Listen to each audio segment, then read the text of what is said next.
If you want to view when, how, and who made changes to members or projects' rates, WebWork has a feature called Rate History, which is available in the side panel for a separate member, contract, or project. Depending on which rate you want to view, you can navigate to the member, project, or contracts page. Let's start from the members page. Here you will be able to see all the members added, synced, or imported to your workspace. Let's select the member. For example, I will choose myself. After clicking on the member, you should go to Finance.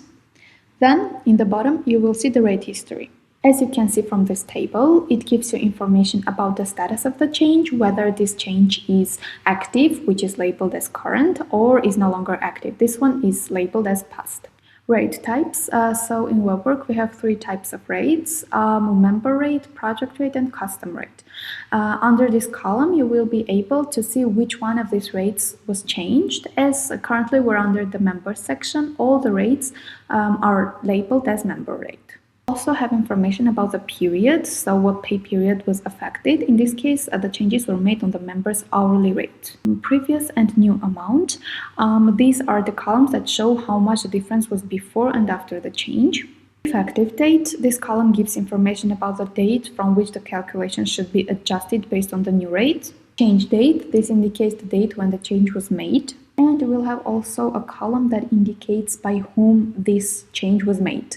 You can view the project rate history by going to Projects, then clicking on Projects. Then select the project you want to review the rate change for and go to Properties. You will see the same table here as well. The only difference is that under the section called Rate Type, you will see written only Project Rate because we're under the Project section. You can also view the contract rate history by going to Projects, then clicking on Contracts. When you click on the specific contract, you can see the same table again in the bottom part.